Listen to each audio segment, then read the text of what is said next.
colors are always in the same place. So I know where middle C is, right here. That's quinacridone rose is middle C, right there. Ding, ding, ding, ding, ding. Hear that? Perfect tune. If you can imagine, if you move your colors around and put them in different places, it'd be like moving the keys on a piano. So you'd get all screwed up as to where you want to go, and you have to think way too much about grabbing color. So I put my colors out in the same place, and I instinctively know what to get. So when my little brain turns on and goes, dude, need a little purple right there, I know exactly where to grab that from. I don't have to look around and stop for any minute. So palettes, pretty much colors in the same spot, though I do change the colors a little bit. So I'm going to start out in this case here with cad yellow right here. And this is the color I'm using now for the fall scene, which is cad yellow deep. So it's a little more, tends to the orange a little bit more, and really makes nice darks and nice rich colors for fall scenes. Yellow ochre, which is a modifier. Cad orange, which is got lots of oomph. And in this case, see, if I was doing a portrait now, I might have cad red light, cad red in there, but I don't need a lot of red for this. So in this case, I'll go to a little bit of burnt sienna, maybe just to push the darks in there. So I'll squeeze a little burnt sienna. Again, I don't use a lot of earth tones, but these two are yellow ochre, burnt sienna modifiers. They just kind of tend to be bridgy colors between the warms and the cools. Okay, then I'm over here to my blues. A whole florch of ultramarine blue, manganese blue, and I'll just throw a little cool green in there. I don't know if I need it, but I know if I don't put it out, I'll never use it. So a little bit of viridian right there. And need some white. I'll put some white out. Nice big long goo of white. That way I can dip into it all the way along, nice and fresh all the time. I'm never looking for a clean spot. Okay, I'll just go through and explain the way I've set this palette up. So I'm pretty much going, warm colors to here. So warm on this side, cool on this side. So these are all my warm colors here, and these are my cool colors. So cad yellow, which is pretty much straight yellow. I can make good greens out of it. I can make relatively okay oranges out of it. But again, because there's a lot of oranges in here and it's a fall scene, I go with the cad yellow deep. Tends to the orange side, so I keep it towards the orange. Yellow ochre is a modifier. Cad orange, because there's lots of orange in here. And burnt sienna. Cad orange and burnt sienna are almost identical colors. This is just cad orange, super deep and gray and poopy color. But burnt sienna is orange. It's just basically a grayed version of orange, which again is a really nice modifier for half tones and for changing colors on the bridge between warm and cool. So I put it towards the cool end, which sits next to ultramarine blue here. Quinacridone rose, very nice red color. It works. I sort of replaced alizarin crimson with quinacridone rose because it doesn't stain, it dries quicker, it makes equally as good darks, makes equally as good purples.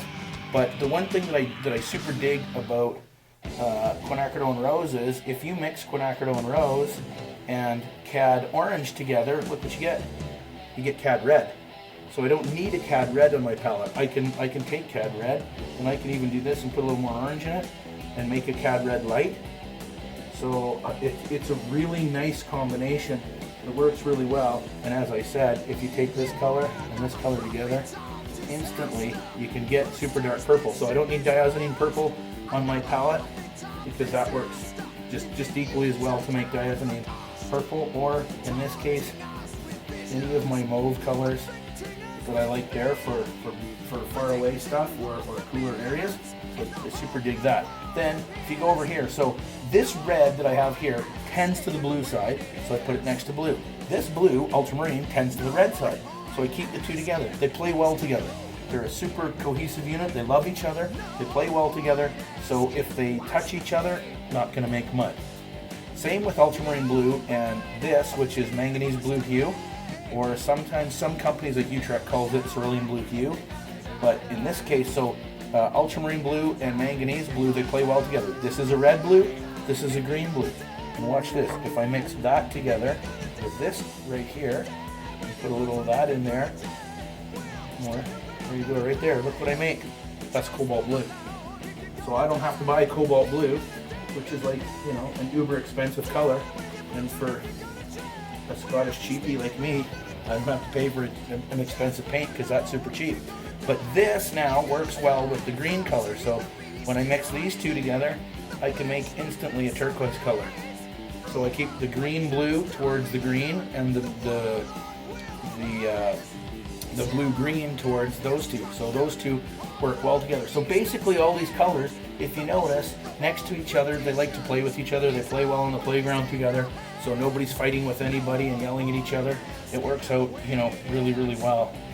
Even these two, like I said, I like ultramarine and I like burnt sienna, because if you mix these two together, in no time at all, I put a little more burnt sienna in there and a little white in here. Look, you can get a really soft, really nice, subtle blue. You can take it way back. You'll see as I'm painting this that works as a really soft, subtle blue that I can gray off in no time. So that's kind of like a modifier. Same with, as I was talking about a modifier, same with the yellow ochre. So if I make a really nice purple here, and I add a bit of white to this purple, so I got it like basically a diazonine purple with some white in it. If I take yellow ochre, perfect modifier, watch what I can do. I can make right now a really soft gray purple with that in no time at all. Just grays it right off. So these two are kind of my modifiers. I got sort of a warm modifier and a cool modifier.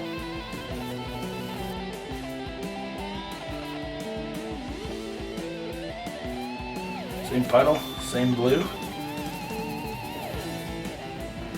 Just darken it up with the modifier there. So you put darker. I'm going to throw a little green in there because it's far away, so we want to cool it off because we want to keep it back. It's a bit dark there, so just lighten up just a pinch. That's better.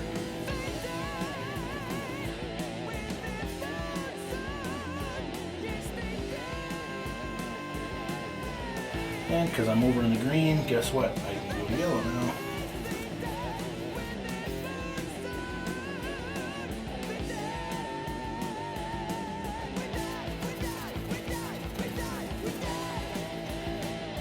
I can just throw it in with that orange and get myself sort of almost a red color here.